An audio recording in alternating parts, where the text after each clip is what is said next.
का एक्सपीरियंस, दूसरा एक वाइब्रेशन, एक जो कनेक्शन है। जैसे गुरु हमें कोई बात बोलता है तो वो केवल बात नहीं बोल रहा है, वो अपना एक इनर स्ट्रेंथ भी आपको देता है। तो उसको जानने के लिए आपको एक फिजिकल फॉर्म में एक व्यक्ति चाहिए, चाहे वो टीचर्स हो सकते हैं, गुरु, माता पिता, कोई भी हो सकता है, आपके दोस्त हो सकते हैं। तो उस हिसाब से अगर आप करेंगे। बहुत बहुत स्वागत है हमारे चैनल में। बहुत बहुत धन्यवाद, आप आए, हम सब थोड़ा बैठ के चर्चा कर सकेंगे। तो आज हम चाय पे चर्चा तो नहीं कर पा रहे, तो यहाँ पर हम आध्यात्मिक चर्चा का जरूर चिंतन करेंगे जी। तो आप बताएं अपने जीवन के बारे में। मैंने अभी हाल ही में YouTube पे देखा था कि आपकी कथा 7 साल की उम्र से शुरू हुई थी। हाँ जी। तो पहले तो हम आपके बचपन को जानना चाहेंगे कि आपने बचपन में अध्यात्म को किस तरह से अपने अंतर मन में उतारा था। मेरा बचपन, शुरुआत जीवन के ही अध्यात्म से हुई है। बचपन से ही भजन गाना, संतों के साथ रहना, संतों के पास जाना, ब्रज की यात्रा, परिक्रमा करना, वृंदावन का दर्शन। तो एक स्वाभाविक है, आप जिस वातावरण, जिस माहौल में रहते हैं उसका प्रभाव आप पर अपने आप पड़ने लगता है। तो वो अध्यात्म ने पहले से ही मेरे हृदय में और मेरे जीवन में शायद एक घर बना लिया, या फिर कह सकते हैं कि पूर्व जन्म का कुछ ना कुछ प्रारब्ध रहता है हर एक इंसान का। तभी मुझे शायद ब्रज में जन्म मिला। यहाँ इस धरती पर जन्म नहीं होता तो शायद कोई दूसरा मार्ग होता। और 7 साल की एज में पहली बार श्रीमद् भागवत कथा आरंभ की, वो भी वृंदावन की धरती से ही, यहीं से उस भागवत यात्रा की आरंभ हुआ था। बचपन में घर परिवार में माहौल भक्ति में रहा, सब दादा दादी, माता पिता सब भक्ति से जुड़े थे। तो मुझे कुछ एक्स्ट्रा एफर्ट नहीं करना पड़ा कि मुझे अध्यात्म में जाने के लिए बहुत कोशिश या मेहनत करनी पड़ी हो। मुझे पहले से ही कह सकते प्लेटफॉर्म मिला था जहाँ बस आकर के भगवान ने मुझे भेजा, और वो यात्रा वहीं से कनेक्ट होके जुड़ के आगे बढ़ने लगी, और तब से ही भागवत यात्रा चल रही है। पर अगर सोचा जाए तो 7 साल की उम्र में अध्यात्म को अपने अंतर्मन में लाना और प्लस कथा पंडाल पे व्यासपीठ पर बैठ करके हजारों पब्लिक को कथा सुनाना, और इतनी कथा मैंने सुना है कि 18,000 श्लोक श्रीमद् भागवत कथा में है। तो 18,000 श्लोकों को पढ़ने के बाद मतलब श्रवण, चिंतन, मनन सब करना, और फिर व्यासपीठ पे 7 साल की उम्र में बैठना, तो इसमें डिफिकल्टी नहीं हुई? मैं झूठ नहीं बोलूँगी, मैंने जो कथा की शुरुआत जब की थी तो मेरे पास बहुत अध्ययन नहीं था, क्योंकि आप कितना भी जोर लगा लो, 7 साल का बच्चा कितना पढ़ पाएगा। मुझे संस्कृत भी नहीं आती थी, मुझे हिंदी के शब्दों में भी कोई इतना विशेष ज्ञान नहीं था, और पढ़ाई तो मैंने पढ़ के तो कथा नहीं शुरू की, मैंने सुन के कथा शुरू की। मैंने जितना भी ज्ञान अर्जित किया, जो कहीं से चीज़ अच्छी लगती थी तो उसको पिताजी लिख करके दे देते, कहीं भजन अच्छा लगा वो लिख करके दे दिया। अब याद, या ये कह लीजिए एक थोड़ा सा याद करने की क्षमता थी, वो एक बार सुन के याद हो जाता था। और फिर मेरी उसमें रुचि थी, इंटरेस्ट था, तो मुझे लगता था अच्छा वहाँ कथा और ये मुझे जाना चाहिए। तो वहाँ जाते पूरे परिवार के साथ वहाँ कथा सुनते, जो वो सुनाते वो दिमाग में बैठता जाता। और ख़ासकर मैंने जितना भी उस समय बोला है वो सुन कर के ही बोला है। जब एज बढ़ी, जब थोड़ा समझ आया कि ये मतलब किताब नहीं है, ये श्रीमद् भागवत महापुराण है, 18,000 श्लोक है, वेद व्यास जी की अद्भुततम रचना है, और ये बिना अध्ययन के नहीं कही जानी चाहिए। भले आप कह सकते हो, क्योंकि उसका मूल जानना ज़रूरी है। तो मैंने फिर सेल्फ स्टडी करी, चाहे वो श्लोक हों, चाहे वो प्रसंग हों भागवत जी के, मैंने स्वयं अध्ययन किया। जहाँ जहाँ से मुझे लगा इससे हेल्प लेनी चाहिए, जहाँ मुझे श्लोकों की उच्चारण शैली बदलनी थी, तो वहाँ मैंने हेल्प ली, और फिर मेरा अध्ययन तब से कंटिन्यू चल रहा है। आज भी मैं ये नहीं कह सकती कि मैं बहुत अच्छी प्रवक्ता हूँ या श्रीमद् भागवत मुझे कंठस्थ है, बिल्कुल नहीं। लेकिन हाँ, प्रयास यही रहता है कि मैं हर रोज़ श्रीमद् भागवत से कुछ नया सीखूँ और नया बोलूँ। ये बहुत अच्छी बात आपने बताई, और हमारी जनता को यहाँ से 3 चीज़ सीखने को मिलती है जो मैंने भी दीदी को सुना है। इन्होंने पहले कहा है कि सुनना चाहिए, इन्होंने सुन करके जितना ज्ञान ग्रहण किया है। तो वैसे वेद का एक मंत्र है, भद्रम करणे भी शृणुयाम देवा। तो जितना आप सुनते हैं, भद्रम का मतलब होता है अच्छे वाक्य, करणे भी का अर्थ कानों के द्वारा सुनना चाहिए। हमारे नवदा भक्ति में पहली भक्ति श्रवण है, श्रवणम कीर्तनम विष्णु स्मरणम पाद सेवनम। तो सुनने से ही सबकी शुरुआत होती है। तो मुझे लगता है हम वैसे भी बातचीत करते हैं ना, तो उसमें बोलते हैं अगर आप एक अच्छे लिसनर हैं, आप अच्छे श्रोता हैं, तभी आप एक अच्छे वक्ता बन सकते हैं। बिल्कुल सत्य है। तो ये बहुत अच्छी चीज़ आपके लिए भी सीखने लायक है कि अगर आप पढ़ नहीं पाते हैं या देखो क्या होता है, दो चीज़ होती है जीवन में कि भावार्थ हम समझ नहीं पाते हैं, तो इसीलिए कथाकारों की रिस्पेक्ट करना चाहिए, इज्जत करना चाहिए, क्योंकि वो आपको भावार्थ एक प्रैक्टिकल रूप में, एक सिंपल से आपको फल स्वरूप, मेरे ख्याल से हम रोटी बनाने की रोटी बनी बनाई परोस देते हैं। तो दो चीज़ मैंने सीखी आपसे अभी, एक श्रेणुयाम देवा सुनते थे आप, और दूसरा की रुचि। तो आप जनता को क्या कहना चाहेंगे कि रुचि और अगर आप सुनने की कैपेसिटी रखते हैं तो आप भी अपनी लाइफ में सफल हो सकते हैं? बिल्कुल हो सकते हैं। पहले आप डिसाइड करिए, आप इस क्षेत्र में या किसी भी क्षेत्र में आप हो, जिस क्षेत्र में बहुत लोग उसमें आगे बढ़ चुके हैं, उनको सुनिए।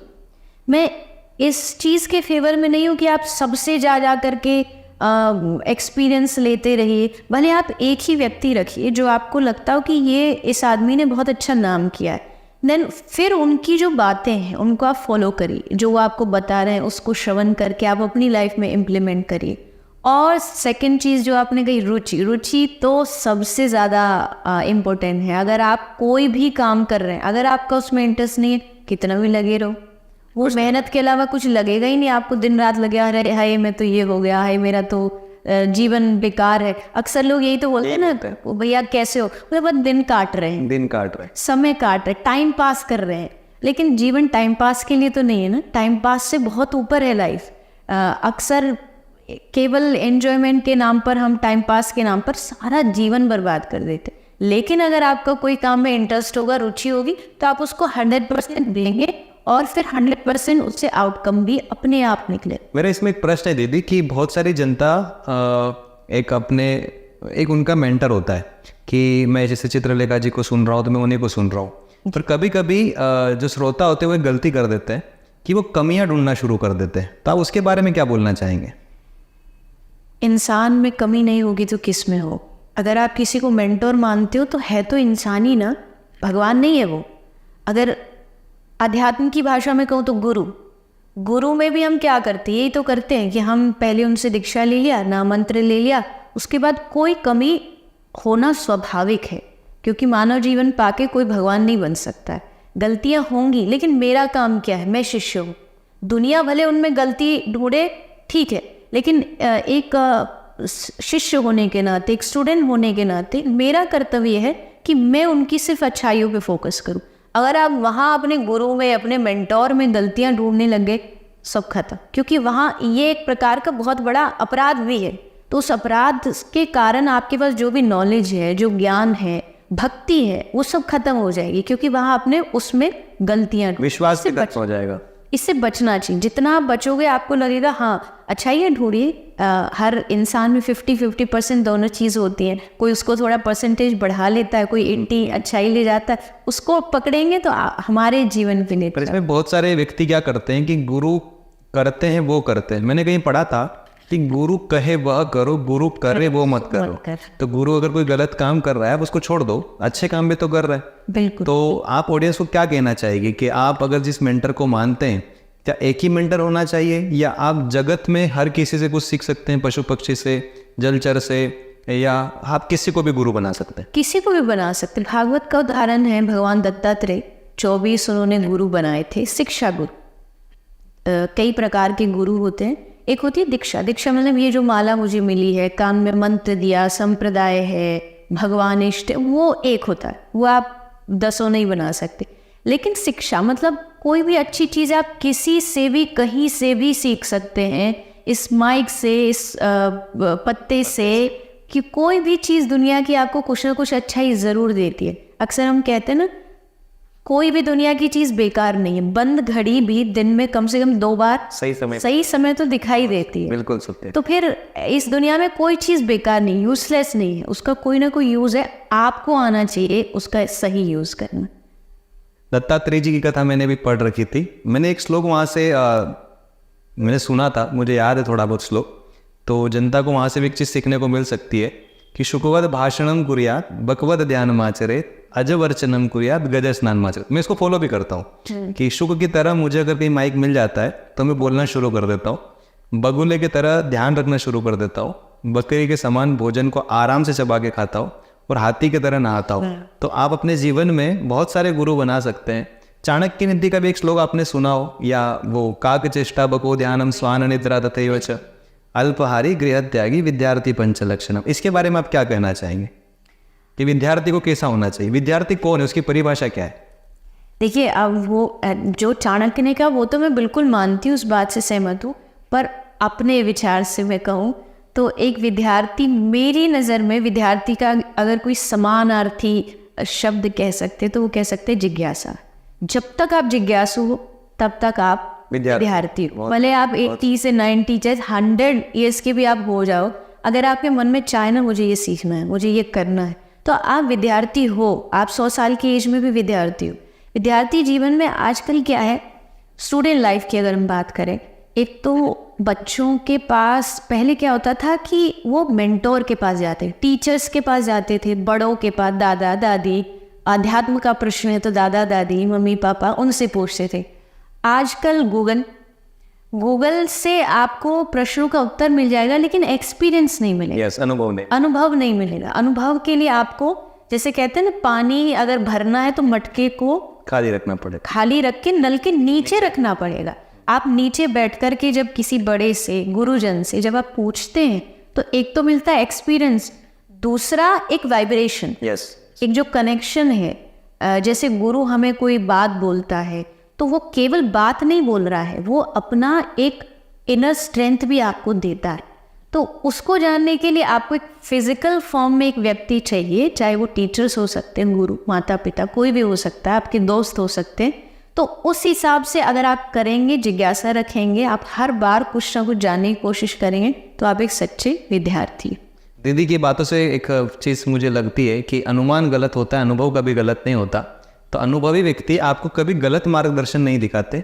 मैंने मेरे जीवन में भी एक चीज़ सीखी है कि क्या करना है वो तो दुनिया दिखाती है, क्या नहीं करना है वह एक गुरु ही दिखा सकता है कि आप ये मत करो, आगे जाके गड्ढा है। तो ये जो जनता जो अभी है, ऑडियंस है, जो आज की हमारी उम्र की जनरेशन है, क्योंकि आप भी युवा हैं, हम भी युवा हैं, तो युवा वर्ग जो भटक रहा है, मैं बहुत सारे लोगों से मिलता हूँ तो वो बताते हैं कि मैं डिप्रेशन में हूँ, मुझे बहुत प्रॉब्लम है, मेरा व्यापार आगे नहीं बढ़ पा रहा है।